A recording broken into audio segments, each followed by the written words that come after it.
시편 16편 1절에서 11절까지 교독하겠습니다. 마지막 절을 같이 읽겠습니다. 하나님이여 나를 지켜 주소서. 내가 주께 피하나이다. 내가 여호와께 아뢰되 주는 나의 주님이시오니 주 밖에는 나의 복이 없다 하였나이다. 땅에 있는 성도들은 존귀한 자들이니 나의 모든 즐거움이 그들에게 있도다. 다른 신에게 예물을 드리는 자는 괴로움이 더할 것이라. 나는 그들이 드리는 피의 전제를 드리지 아니하며 내 입술로 그 이름도 부르지 아니하리라. 여호와는 나의 산업과 나의 잔의 소득이시니 나의 분깃을 지키시나이다. 내게 줄로 재어준 구역은 아름다운 곳에 있으며 나의 기업이 실로 아름답도다. 나를 훈계하신 여호와를 송축할지라. 밤마다 내 양심이 나를 교훈하도다. 내가 여호와를 항상 내 앞에 모시며 그가 나의 오른쪽에 계심으로 내가 흔들리지 아니하리로다. 이러므로 나의 마음이 기쁘고 나의 영도 즐거워하며 내 육체도 안전히 살리니 이는 주께서 내 영혼을 수월에 버리지 아니하시며 주의 거룩한 자를 멸망시키지 않으실 것임이니이다. 주께서 생명의 길을 내게 보이시리니 주의 앞에는 충만한 기쁨이 있고 주의 오른쪽에는 영원한 즐거움이 있나이다. 아멘. 하나님만을 유일한 즐거움으로 삼는 자는 복이 있습니다. 라는 제목으로 함께 말씀을 살펴보도록 하겠습니다. 지난번 우리는 시편 16편 1절에서 7절까지의 말씀을 살펴봄으로써 다윗의 그 신앙의 중심에 언제나 하나님이 계셨고 그 하나님으로 말미암아 그는 모든 것을 넉넉히 이길 만한 놀라운 신앙을 나타내 보입니다. 그 중심에는 언제나 그가 하나님만이 자신의 유일한 복이라고 여겼습니다. 하나님께 주시는 그 무언가 보다 그는 하나님을 자신의 분깃이라 여기며 하나님을 자신의 최고의 복이라고 분명히 인식하고 있었습니다. 하나님보다 더 나은 것은 없습니다. 그러기에 다윗은 언제나 하나님을 소유하는 것, 하나님과의 동행하는 삶, 하나님을 위해 살아가는 삶이 그에게 최고의 가치 있는 것이라고 여기며 삶을 살아갔습니다. 물론 그럼에도 불구하고 때로는 죄에 넘어지는 순간순간들이 있죠. 그러나 그럼에도 불구하고 다윗의 그 신앙의 중심에는 언제나 하나님이 계셨다는 것을 우리는 분명히 신뢰할 수 있습니다. 오늘 이제 8절에서 11절에서는 다윗이 가지고 있는 그 진정한 신앙의 기쁨이 무엇일까? 이 부분을 함께 살펴보면서 과연 우리가 기쁨의 신앙을 하고 있는가라는 것을 함께 생각해 보고자 합니다. 그리고 그것에 대한 결론은 하나님과의 관계성, 우선성 여기에 있습니다. 하나님과의 관계성, 그것이야말로 우리의 기쁨의 근원입니다.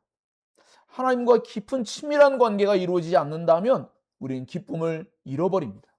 여러분이 기쁨을 잃어버리고 있다면 여러분이 하나님에 의해서 멀어진 겁니다. 여러분이 외적으로 때로는 종교 행위를 그전보다 더 열심히 할 수도 있고 성경을 더 많이 읽을 수도 있습니다. 더 많이 교육 공부를 참석할 수도 있습니다. 그러나 여러분의 마음 중심에서 진정으로 하나님과의 관계를 바르게 맺어 나아가는 그 일에 힘쓰는 일이 있지 않으면 결국 기쁨은 사라집니다.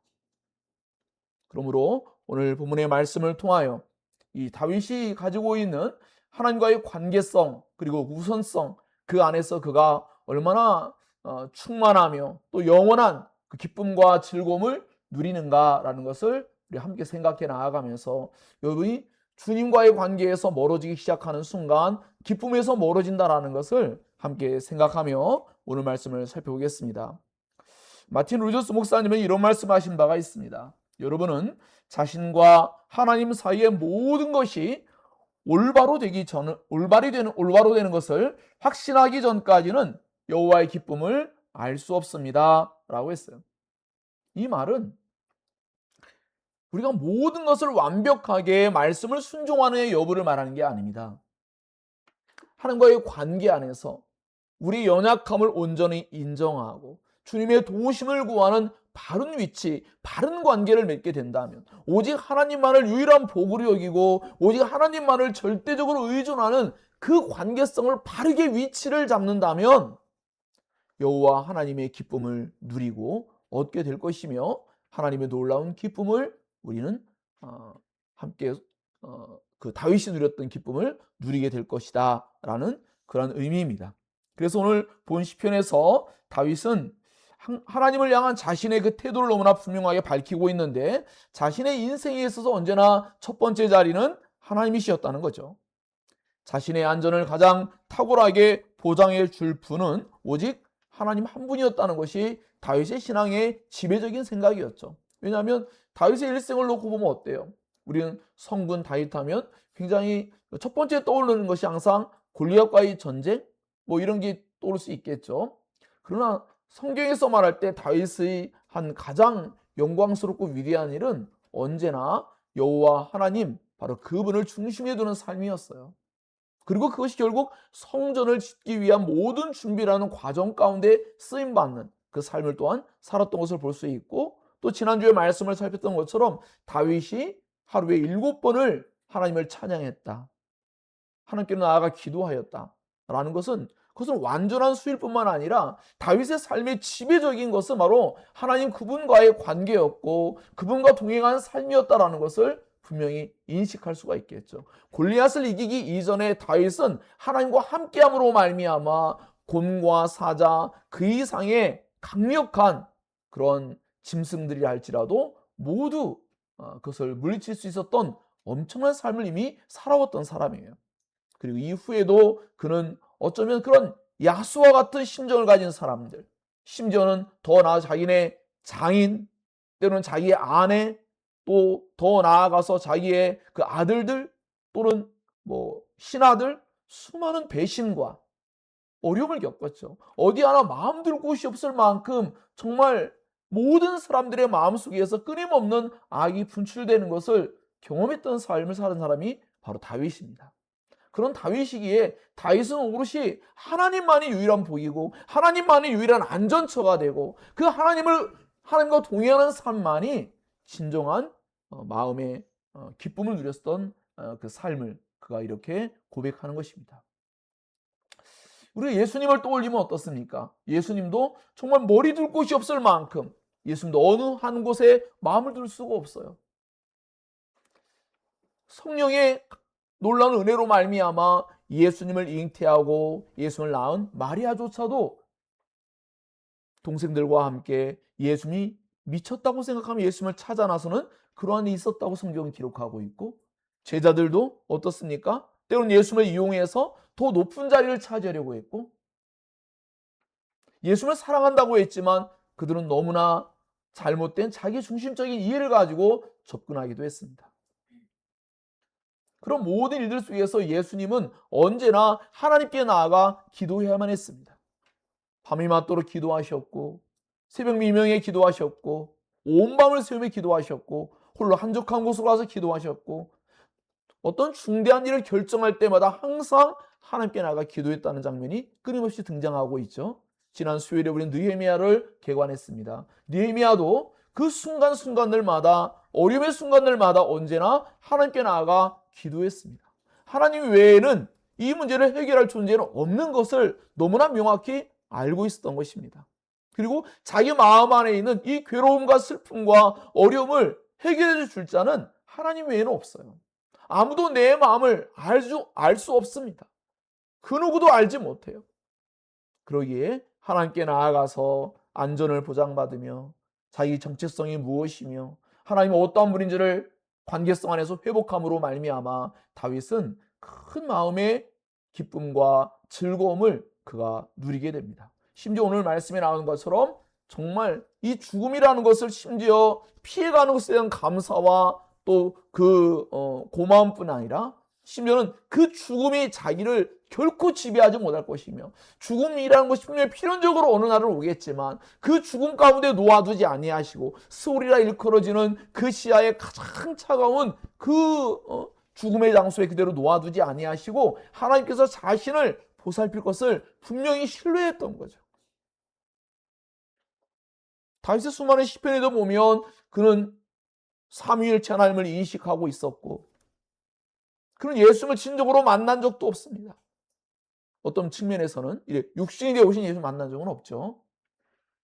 성령의 감동으로 분명히 놀랍게 인식하고 있었지만 그런데 그런 다윗이 오늘 본문에 보면 부활신앙을 가지고 있어요. 확고하게. 이것은 우리가 신앙 감동론의 주요 중요한 그 구절로서 베드로서 1장 8절에 나온 것처럼 예수를 너희가 보지 못하지만 사랑하는도다. 여전히 보지 못하고 있지만 너희들이 그 예수를 믿고 말로 다 할 수 없는 영광스러운 즐거움으로 너희가 기뻐하고 있구나 라고 사도 베드로가 그렇게 기록한 바와 같이 다윗은 예수를 육신의 눈으로 보지도 못하였습니다. 그러나 그 예수님을 바라봄으로 말미암아 그는 부활신앙을 갖게 되었고 그 부활신앙 안에서 그는 죽음을 뛰어넘는 죽음 이후에 영원한 세계가 자신에게 있고 영원한 즐거움이 있을 것을 확신했던 거예요. 오늘 우리도 동일하게 예수를 직접 본 사람은 없죠. 그럼 여러분 마음속에 주님과의 관계가 바르게 되어진다면 그 하나님 안에서 생명의 길을 보는 거예요.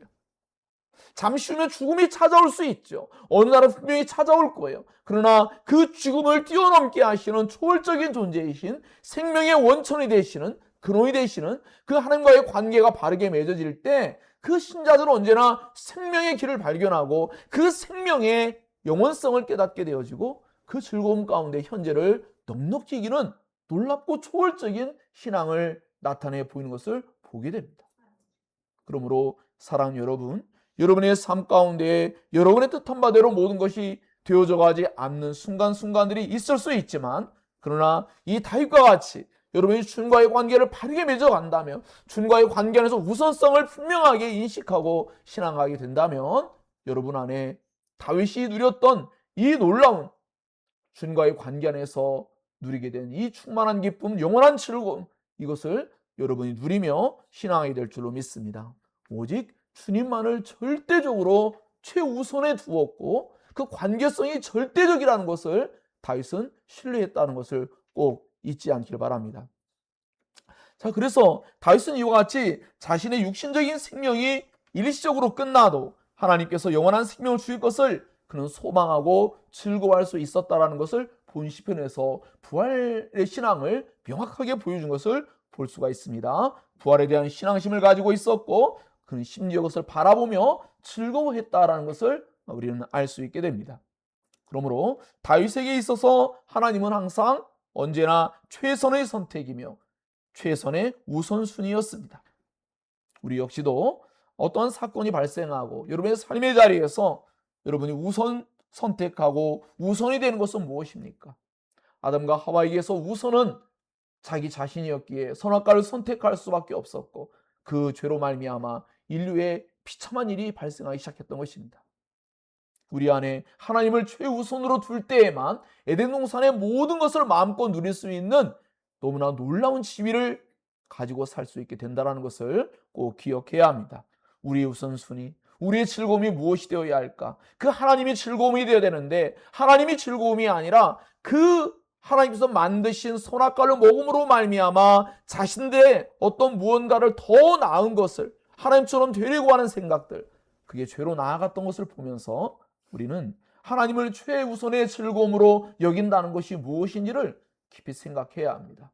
우리는 너무나 바쁜 삶을 살기에 미처 하나님과의 관계를 바르게 맺지 못하고 그 일에 힘쓰지 아니함으로 말미암아 오늘날 기쁨을 잃어버린 그런 기독교 신앙을 하고 있지는 않은지 우리는 깊이 돌아볼 필요가 있습니다. 시편 16편은 삶에 있어서 최선의 선택, 최우선순위를 하나님과의 관계성에 둘 때에 그때에만 비로소 진정한 참된 기쁨을, 신앙의 기쁨을 누릴 수 있다는 것을 우리에게 깨닫게 해주고 있습니다. 여러분이 정말 기쁨의 신앙을 하고 있는지, 그 신앙의 기쁨의 신앙의 그 근본적인 그 하나의 대답이 될 수 있다는 것은 하나님과의 관계성이라는 것을 여러분 결코 잊어서는 안 된다는 것을 꼭 기억하기 바랍니다. 자, 그래서 우리는 이와 같이 하나님과의 관계성과 우선성을 신앙의 첫째 자리에 놓는 일, 너무나 잘 알고 있는 거예요. 그러니까 실제로 과연 우리가 할 수 있냐는 거죠. 그래서 수많은 유대한 사람들은 하나님 말씀에 순종할 때에만 기쁨이 시작된다라고 보았어요. 하나님 말씀을 순종하지 아니하면 그 지식을 가지고 있더라도 그 사람은 기쁨을 누리지 못한다는 거예요. 정말로 하나님을 최우선 순위에 놓고 그분의 관계성을 최우선으로 둘 때만 진정으로 기쁨이 시작되는 거지, 우리가 그러한 지식을 갖게 되었다고, 우리가 그렇게 여기려고 생각한다고 해서 기쁨이 시작되는 건 아니라는 것이죠. 여러분 마음속에 바로 이것이 실제적인 실천과 순종의 시작점이 되어질 때 여러분 안에 그 기쁨이 분명히 경험될 것이라고 믿습니다.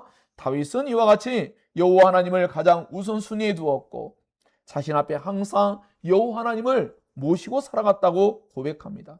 그것 때문에 그는 환난 중에도 그는 기뻐하고 흔들리지 않는 신앙심을 유지할 수 있었다라고 그가 말합니다. 다윗의 요새요, 다윗의 방패요, 다윗의 산성은 바로 하나님이셨습니다.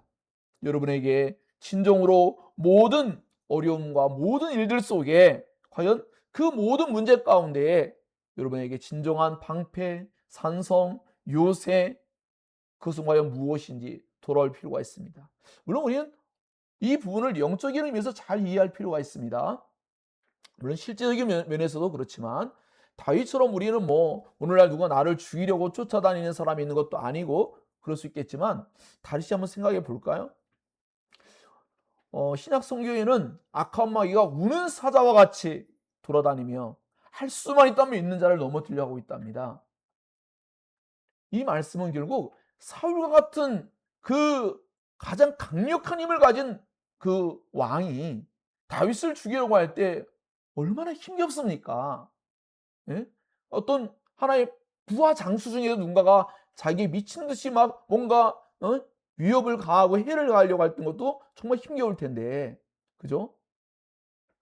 그런데 이 왕이란 존재가 그 엄청난 힘을 가지고 다윗을 죽이려고 할 때 미친 듯이 죽이려고 하는 태도를 보일 때 얼마나 괴롭고 힘겹습니까?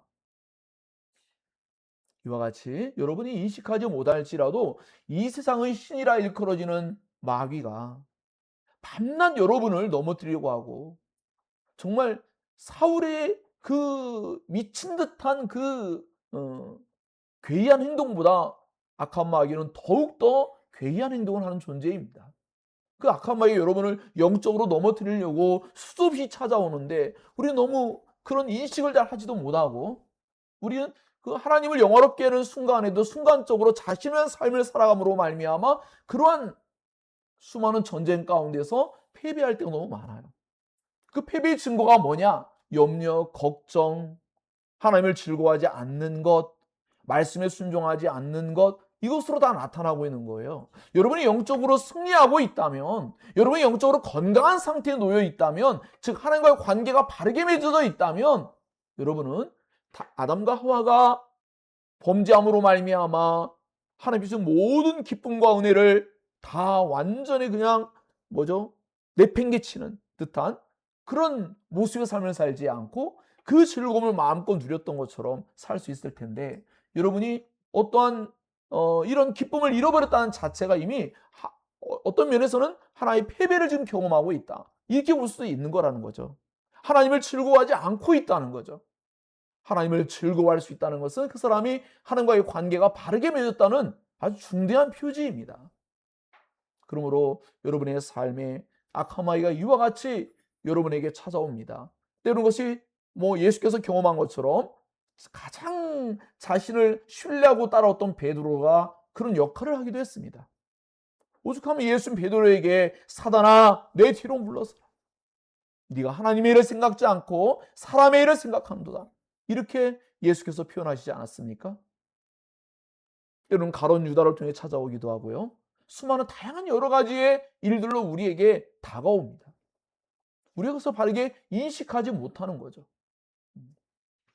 그러므로 우리는 이와 같은 사실은 영적인 엄청난 전쟁 가운데 있고 이런 엄청난 위협 가운데 있다라는 것, 시험 속에 살고 있다는 것을 기억할 때 우리의 진정한 방패, 산성, 요새는 오직 하나님 한 분뿐이라는 것을 진정으로 인식하는 게 중요하죠. 그래서 예수님도 끊임없이 산으로 올라가셔서 하나님께 기도했죠.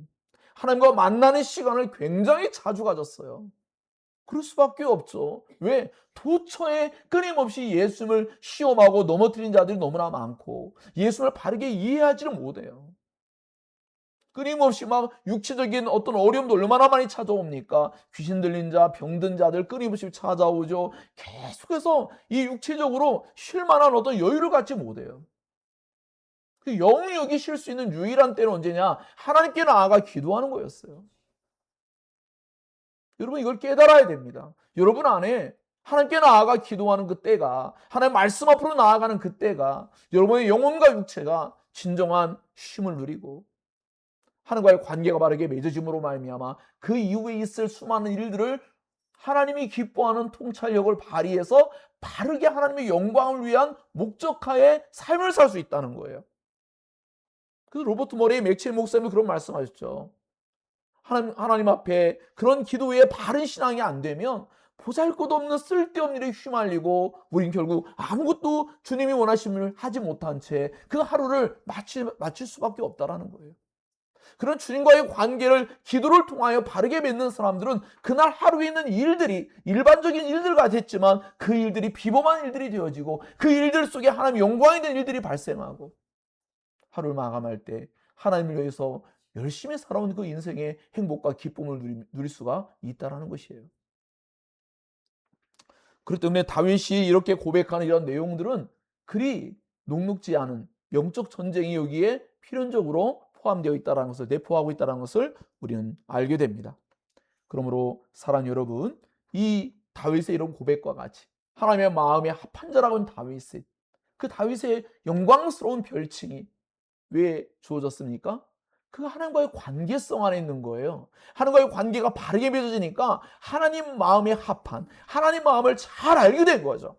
기도를 통해서 다윗의 뛰어남보다는 기도로 함께 나아갈 때 하나님께서 다윗의 마음에 감동을 주시고 은혜를 주시고 관계성이 바르게 맺어지니까 하나님께서 무엇을 원하시고 하나님께서 무엇을 싫어하신지를 알아가기 시작하는 거예요. 그러므로 하나님과의 관계성을 바르게 맺어가는 일, 그림서 수행에 나아갈 때 진정으로 여러분 안에 정말 참된 통찰력이 주어지게 되는 것이죠. 하나님과의 관계성이 악한 마귀의 그 유혹 속에서 아담과 하와의 마음속에 깨어짐으로 말미암아 그들은 통찰력이 그만 무너지고 말았습니다. 선악과를 먹는 일이 얼마나 비참한 일이 발생할지를 그들은 미처 예측하지 못하게 되었습니다. 죄가 가져오는 달콤함이 얼마나 큰지 몰라요. 그러나 성령이 역사하시면 죄가 가져오는 그 비참함을 깨닫게 하시고 하나님을 누릴 수 있는 즐거움을 더욱더 증대시켜 주어서 그것으로 말미암아 죄를 이기게 하시는 거예요. 그들에게 진정한 즐거움이 주지 않았습니다. 아담과 하와가 오히려 비참함에 빠졌고 정말 도저히 해결 불능한 그러한 고통과 그러한 엄청난 비참함 속에 그들은 결국 떨어지고 말았습니다. 이것을 기억하시면서 여러분이 진정한 즐거움을 얻고자 한다면 여러분은 언제나 하나님께 우선성을 두어야 합니다. 하나님께로 나아가는 일만이 여러분에게 진정한 행복, 진정한 기쁨이 주어진다는 것을 절대적으로 여기는 마음이 있어야 이 시편 16편에 있는 다윗의 이 고백이 여러분의 고백이 될 줄로 믿습니다. 그럴 때 비로소 우리는 그 사도 바울의 고백과 같이 사도 바울도 끊임없이 그리스도의 심장을 가졌다고 표현했지 않습니까? 그는 언제나 예수 그리스도를 최우선에 두었어요. 같은 맥락 안에 있죠. 예수와의 관계성, 주님이 언제나 함께하고 있다는 그 신뢰, 그 속에서 그는 그 무엇도 다 이겨낼 수 있는 엄청난 신앙의 모습을 나타내 보였습니다. 그러므로 사랑하는 여러분, 여러분이 하나님과의 관계가 바르게 되어져 가고 있는지를 깊이 생각해야 합니다. 살아계신 하나님과의 생생한 그 관계의 결과가 다윗에게 기쁨으로 드러났습니다. 여러분이 주님과의 관계를 바르게 맺는 일, 그것이 여러분의 행복에 관한 일이고 여러분의 기쁨에 관한 일이고 그것이야말로 정말 여러분이 바른 신앙할 수 있는 아주 중대한 일이 된다는 것을 잊지 말아야 됩니다. 하나님의 말씀을 듣고 회개하고 순종하는 일, 바로 이것이야말로 하나님과 관계를 바르게 맺는 중대한 일이기도 합니다. 다윗은 하나님께 나아가 그러한 삶을 살아가는 그 일생이 있었기에 선지자를 통해서 말씀이 증거될 때 그는 회개할 수 있었고 돌이킬 수가 있었다는 것을 꼭 기억하시기 바랍니다. 두 번째는 하나님과의 관계성과 절대 능력을 신뢰해야 된다는 거죠. 하나님의 완전한 보호를 다윗은 굳게 믿었습니다. 다윗은 전인격적으로 기쁨을 표현하고 있는데 자기의 마음과 영과 육체, 그것을 하나하나 구분해서 마음은 무엇이고 또는 영은 무엇이고 육체는 무엇이냐라기보다는 그러니까 자신의 전 존재를 표현하고 싶은 거예요. 자신의 전인격적인 모든 걸 표현하고 싶은 거예요. 자신의 전 존재가 주님을 즐거워하고 기뻐하고 주님을 정말 마음속에서 진정으로 앙모하는 마음들, 이런 모든 걸 표현할 때 바로 이런 표현들을 사용하는 것이죠. 하나님의 능력이 미치지 못할 곳은 없죠. 자신의 모든 생각, 자신의 모든 말과 행동, 자신의 살아가는 모든 환경, 위치, 모든 것을 주님이 아시기 때문에 그 모든 것들로부터 진정한 보호, 진정한 하나님의 은혜가 미치지 않을 곳은 없다라는 것을 다윗은 너무나 분명히 신뢰하였습니다. 하나님께서 함께 하심으로 인해서 마음이 기쁘고 영도 즐겁고 육체도 안전하게 될 것이라고 그런 분명하게 인식하고 있었던 것입니다. 하나님을 신뢰하는 사람은 이와 같은 고백을 하지 않을 수 없습니다. 우리의 상황과 처지를 너무나 잘 알고 계시죠? 하나님께서는. 그래서 하나님께서 모든 것보다 절대적으로 크시기 때문에 그 모든 문제를 언제라도 하나님은 바꾸실 수 있다는 것을 기억해야 합니다. 우리 보기에 너무나 크게 보이지만 하나님께는 그렇지 않습니다. 우린 그 하나님께 정말 진정한 신뢰를 두어야 합니다. 그 하나님이 모든 것 가운데 모든 것을 다 바꿀 수 있는 존재라는 것을 신뢰해야 합니다.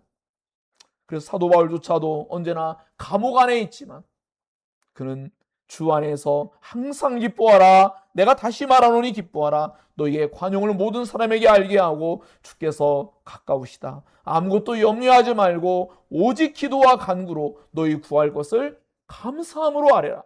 그리하면 모든 지각에 뛰어난, 즉 우리의 모든 형편과 처지를 알고 계신 그 하나님께서, 그 하나님의 평강이 너희의 마음과 생각을 지켜줄 것이다. 불안해하거나 염려하거나 걱정하지 마. 너희들이 바로 그러한 것을 추구하지 않기 때문에 그런 염려와 근심과 걱정을 끌어안고 사는 것이다. 그러나 정말로 주님을 가까이 둔다면, 주님께 늘 기도하는 관계성을 바르게 맺어간다면 너희 안에 평강이 주을 것이고 너희들에게 기쁨이 주을 것이다. 주님과의 관계가 바르게 맺어지지 아니하면 여러분, 우리가 하나님이 베푸는 은혜를 생각하면 기뻐하십시오 해도 되지 않습니다. 하나님과의 관계가 바르게 맺어져야 합니다. 그래야지만, 그래서 앞서 말씀처럼 회개와 순종, 하나님과의 관계를 맺기 위해서는 거룩하신 앞에 회개가 필연적입니다. 우리의 죄를 고백해야 합니다. 우리의 연약함을 정직하게 나타내 보이고 하나님을 정말 사랑하지 못한 죄를 진정으로 고백하며 하나님을 최우선순위에 두지 못한 것, 하나님을 정말 가장 크고 존귀한 분으로 여기지 못했던 그 모든 죄를 고백하면서 그 하나님께 그 원래 영광스러운 위치에 하나님이 계셔 주시기를 그렇게 간청할 때 하나님의 이름이 거룩히 여김받는 나의 마음 가운데, 나의 생각과 나의 언행과 모든 것 가운데에 그분의 이름이 가장 영화로워지는 그 위치에 두는 그러한 신앙 고백이 이루어질 때 하나님께서 비로소 우리의 마음에 세상에서 줄 수 없는, 인간이 만들어낼 수 없는 그러한 참된 기쁨, 즐거움을 주신다는 것입니다. 그것을 누리는 우리의 신앙이 되어야 할 줄로 믿습니다. 그래서 다윗은 자신의 영혼을 스올, 즉 무덤 또는 사후세계에 버리지 않을 것이라고 확신했습니다. 주의 거룩한 자, 즉 성도들이죠. 그들을 멸망시키지 않을 것을 너무나 굳게 확신했습니다. 다윗이 붙잡고 있는 것은 살아계신 하나님의 절대적 능력이었죠. 이것은 너무나 커서 사울과 같은 죽음의 위협과 실제적인 현실 속에 있는 죽음, 그것이 다윗을 지배하지 못한 거예요.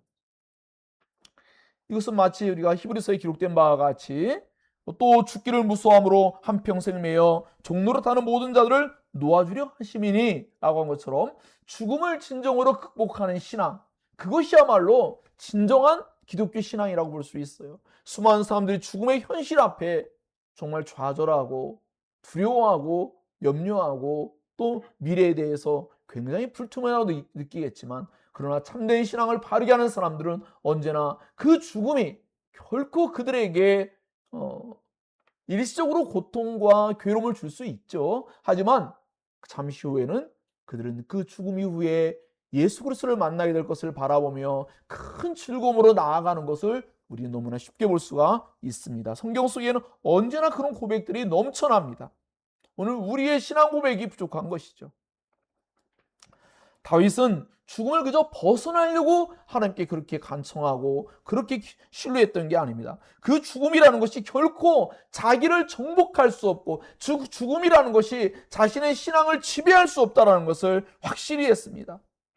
하나님께서 자신을 그 주의 거룩한 자들을, 성도라 일컫는 모든 자들을 결코 죽음 속에 내버려 두지 아니하시고 하나님 앞에 둘 것이며 하나님과 영원한 관계성, 하나님과 끊임없이 교제하게 할 것이며 하나님과 영원한 기쁨을 계속하여 누리게 하는 영광스러운 자리에 둘 것이라고 영원한 분깃이 자기에게 분명히 있고 그 기업이 있고, 그것을 다윗은 절대적으로 신뢰했던 것입니다. 그러므로 사랑하는 여러분, 여러분의 미래는 확정적입니다. 여러분의 미래는 예수 그리스도 안에서 완전하게 보장되었다는 것을 여러분 분명히 신뢰할 수 있어야 합니다. 그래서 사도 바울도 이렇게 고백하지 않습니까? 로마서 8장 38절 39절에 보면 내가 확신하노니 사망이나 생명이나 천사들이나 권세자들이나 현재일이나 장래일이나 능력이나 높음이나 깊음이나 다른 어떤 피조물이라도 우리를 우리 주 그리스도 예수 안에 있는 하나님의 사랑에서 끊을 수 없다. 우리의 그 죽음이 일시적인 죽음이 있겠지만 하나님의 영원한 사랑을 끊을 수 없기에, 그 사랑의 교제가 결코 끊어지는 것이 아니기에 오히려 하나님의 심판을 받는 자들이 하나님의 사랑의 관계에서 완전히 배제되어지고 분리된다는 것을 기억할 필요가 있을 것입니다. 그러나 참된 신앙을 가진 사람들은 죽음을 넘어서 하나님과 오히려 더 온전한 그 관계성으로 나아갑니다. 이제는 무언가 희미한 것이 아닙니다. 더욱더 확실하고 명확하게 하나님의 존존 앞에서 그 하나님을 진정으로 바라보며 그분과의 참된 교제를 영원히 누릴 것을 바라볼 때에 더 큰 기대와 소망이 있다는 것이죠. 다윗은 이와 같이 자신의 눈앞에 부활의 실제를 보진 않았으나 너무나 놀랍게도 이 부활 신앙으로 현재 자신 안에 언젠간 다가올 죽음을 결코 두려워하지 않았다는 것을 우리는 생각해 보면서 우리의 신앙이 어떠해야 되는지, 우리 눈앞에 당장 육신의 눈으로 볼 수 있는 부활이 아니라 우리는 성경을 통해서 예수 그리스도의 부활 안에서 우리 자신의 부활을 볼 수 있어야 되고, 그 안에서 주님의 그 영광을 바라보면서 우리도 함께 그 영광에 참여할 수 있다는 것을 사도 바울이 고린도 교회에 그 고린도서 15장에 표현한 바와 같이 우리가 그 영광을 누리며 살아가야 될 줄로 믿습니다. 하나님의 절대적인 이 능력은 결코 우리와의 관계 안에서 그 사랑이 분리되어지거나 끊어지지 않게 하신다는 것을 기억해야 합니다. 그러기에 예수 그리스도께서 일시적으로나마 그 십자가의 하나님의 심판을 받을 때에 하나님에게서부터 분리된 듯한 그 엄청난 고통을 그가 표현했던 것입니다. 하나님 아버지에게서 분리되어지는 그 심판을 받는 그 순간과 그 상황들이 얼마나 고통스러운 것인가를, 그 육신적인 인성으로서의 그 죽음이라는 것이 얼마나 비참하신 것인가를 예수님은 누구보다도 잘 알고 계시기 때문에 비통히 하셨다는 것을 여러분 기억할 필요가 있습니다. 다윗은 이제 이와 같이 자신의 즐거움의 진정한 원천은 바로 하나님이라는 것을 명백하게 고백하고 있습니다. 사랑하는 여러분, 여러분도 동일합니다. 여러분의 삶 가운데 하나님 외에 여러분의 진정한 즐거움이 되실 분이 누구이며 여러분에게 진정으로 위로자가 되시고 구원자가 되시고 여러분의 미래를 완전하게 보장해 줄 존재는 없다는 것을 분명히 기억할 필요가 있습니다. 하나님과의 관계성을 통해서 우리는 부활의 신앙으로 나아가야 됩니다. 다윗은 하나님의 절대적인 능력을 신뢰하는 그 믿음 안에서 영원한 생명의 길을 분명히 보았습니다. 하나님과의 관계 안에서 그는 생명의 길을 보았고 그는 그 생명의 길을 걸어가게 되었습니다. 사랑 여러분, 우리 앞에 때로는 죽음의 길이 명확해 보이죠. 날마다 사건 사고가 있고 우리가 분명히 인식하는 것은 사람은 죽는다는 것이죠. 그러나 다윗은 하나님과의 관계성 안에서 그는 생명의 길을 보았습니다. 그것도 영원한 생명의 길을 보았고 영원한 그런 행복한 하나님과의 관계성 안에서 그 즐거움을 바라보게 되었습니다. 영원한 생명의 즐거움을 바라보았던 것입니다. 다윗은 이러한 부활 신앙으로 인해서 충만한 기쁨, 영원한 즐거움을 현재적으로 경험하고 있었다는 것을 분명히 표현하고 있습니다. 사랑 여러분, 그렇습니다. 우리는 하나님 앞으로 나아갈 때만 비로소 이 기쁨을, 이 충만한 기쁨을, 이 즐거움을 누리게 될 것이라고 믿습니다. 이것은 일시적으로 다윗이 하나님께 나아가는 그때 순간만 위로받는 것이 아니라 다윗에게는 영원한 즐거움, 그 죽음 이후에 있을 일이 그에게는 너무나 큰 즐거움으로 다가오게 되었다는 것을 인식하고 있었다는 것이죠. 그렇습니다. 참된 그리스도는 언제나 현재의 삶 가운데도 끊임없이 놀라운 위로를 받고 은혜와 사랑을 경험할 뿐만 아니라 장차는 영원한 즐거움이 있다는 것을 굳게 신뢰하는 가운데에서 그 신앙으로 현재를 더욱더 큰 즐거움으로 신앙할 수 있다는 것을 기억할 필요가 있습니다. 우리 안에 바로 그러한 인식이 우리에게 주어져야 한다는 것이죠. 그러므로 참된 신자는 바로 이 생명의 길을 걷는 신자들이며 그들은 고난 중에 하나님의 위로와 은혜와 기쁨을 경험하고 고난의 길을 생명의 길로 여기며 믿음으로 걷는 자들이라고 정의할 수 있을 것입니다. 여러분이 가는 그 길이 기쁨의 길이 되어야 합니다. 기쁨이 사라진다면 여러분은 하나님 없이 스스로 종교적인 어떤 걸음을 걷고 있는 것이죠. 주님과 동행해야 합니다. 여러분의 조막과 찬송 불렀던 것처럼 주님과의 동행, 그것이 얼마나 기쁜 것인지 수많은 사람이 노래하고 있습니다. 다윗의 이러한 부활에 대한 소망과 신뢰, 이것은 신약에 와서 사도 베드로의 고백서에도 나타났죠. 예수 그리스도의 부활과 다윗의 부활 신앙을 연결시켜 주면서 사도 베드로는 바로 이와 같은 다윗의 그 행위가 선지자적인 내어봄, 선지자적으로 미래를 내다보면서 그가 이러한 신앙을 갖게 되었는데 그것은 바로 하나님과의 관계성 안에서 그가 누릴 수 있었던 것이다라고 명확하게 사도행전 2장 24절에서 32절에 기록하고 있습니다. 사랑하는 여러분, 우리 역시도 이제는 다윗과 같이 하나님의 관계성 안에서 부활을 내어다보는 신앙이 되어야 합니다. 우리는 언젠가 죽음을 경험할 수 있습니다. 그것이 오늘일 수도 있고 아니면 먼 좀 날이 될 수 있겠죠. 그러나 죽음이란 것이 찾아올 때에 우리는 즐거움이 끝날 것만 같지만 전혀 그렇지 않죠. 세상의 어떤 가치관은 뭡니까? 죽음이라는 것이 모든 세상에서 즐거움을 완전히 분리시켜버리는 그러한 일처럼 여겨지지만 그리스도인은 영원한 즐거움, 아니 완전한 즐거움으로 나아간다라고 볼 수 있을 것입니다. 다윗은 하나님과의 관계성에서 부활을 내다보면서 하나님과 영원한 교제를 누릴 것을 생각하면서 그는 큰 기쁨과 즐거움을 누렸다라는 것을 말해주고 있습니다. 죽음조차 끊을 수 없는 하나님과의 절대적인 관계성, 그 능력을 신뢰하였던 것입니다. 사랑하는 여러분, 바로 이러한 신앙이 여러분의 신앙이 되어서 여러분의 매일의 삶에 그 무엇이 여러분의 기쁨을 빼앗아가고 있다면 그것이야말로 불신앙이에요. 여러분의 기쁨을 빼앗아가는 그 무엇도 하나님보다 클 수 없습니다. 하나님 더 크신 분입니다. 그 하나님으로 말미암아 우리 그 모든 것을 기쁨으로 바꿔나갈 수 있다는 것을 기억해야 합니다. 그럼 우리가 해야 될 가장 중대한 일은 바로 하나님과의 관계성을 회복하는 일, 바로 그것이죠. 그러할 때 여러분 안에 이제 기쁨의 신앙, 즐거움의 신앙, 바로 그것을 이루어나갈 수 있다는 것입니다. 결론을 맺겠습니다. 하나님과 이와 같은 관계성에 참된 즐거움이 있다는 것이죠. 하나님의 다윗은 자신 앞에 또 자신의 오른쪽에 여호와 하나님이 언제나 함께 하심으로 말미암아 언제나 기쁨과 즐거움 그것을 누리고 있었다는 것을 고백했습니다. 우리 모두도 정말 우리가 이렇게 예배하는 일 소중하죠. 예배할 때 사실 여러분 영혼과 육체가 사실 진짜 쉬고 있죠. 여러분 스스로 개인적으로 하나님과의 관계를 바르게 맺고자 그 시간을 가져야 합니다. 지금은 동기부여를 받는 겁니다. 하나님의 음성을 듣는 거죠. 이제 그리고 여러분 나아가서 주님께 고백해야 합니다. 관계를 바르게 맺고자 간절히 청원해야 합니다. 하나님 제가 이러한 죄 가운데 살아왔습니다. 저 주님 앞에 주님의 영원한 사랑을 받는 자로서 그 정체성을 회복할 수 있도록 은혜해 주시고 그 영원한 즐거움을 저도 누리고 싶습니다 라고 하며 그 하나님께 나아가야 하는 것입니다. 그럴 때 비로소 우리는 우리의 삶 속에 우리만의 걸음이 아니라 하나님과 동행하는 가운데 여러분의 삶의 모든 자리가 분명히 우리 육체는 연약하고 우리의 삶의 모든 자리가 녹록치가 않기 때문에 힘겨움의 연속이죠.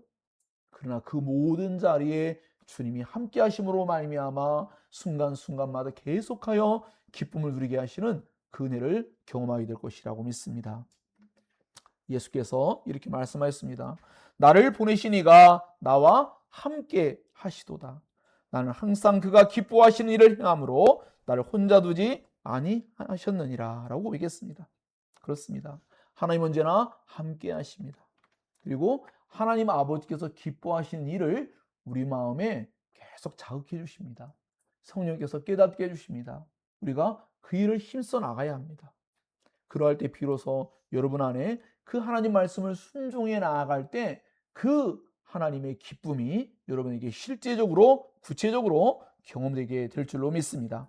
하나님을 자신 앞에 모시고 살아가는 사람은 복이 있습니다. 하나님께 지켜줄 것이고 참된 즐거움과 영원한 생명을 주실 것이라는 것을 굳게 믿고 오늘 우리가 당장 해야 될 가장 시급한 일은 하나님과의 관계를 개선하는 일입니다.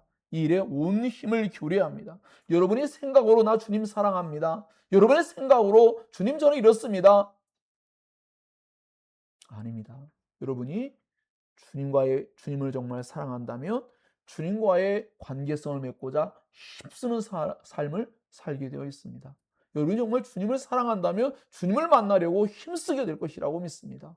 그처럼 오늘 그러한 하나님과의 관계성이 회복됨으로 말미암아 여러분 안에 다윗이 누렸던 그 충만한 기쁨, 영원한 즐거움 이것이 현재적으로 경험되어지고 미래적으로도 확정적이어서 여러분 안에 하나님의 놀라운 사랑, 예수님의 그 십자가의 대속의 사랑이 더욱더 능력 있게 경험되어서 현재를 넉넉하게 이기게 하시는 하나님의 은혜가 경험되기를 예수님 이름으로 축복합니다. 기도하겠습니다.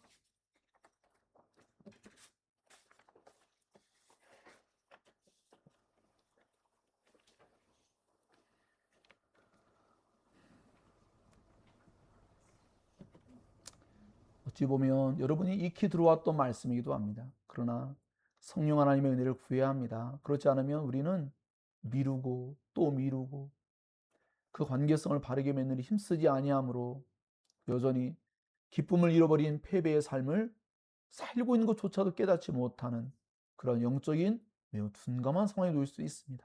꼭 기억하시고 하나님께서 우리가 기쁨으로 신앙하기를 원하십니다.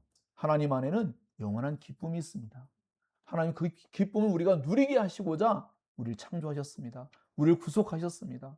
이것을 꼭 기억하시며 하나님의 은혜를 사모하기 바랍니다. 기도합니다.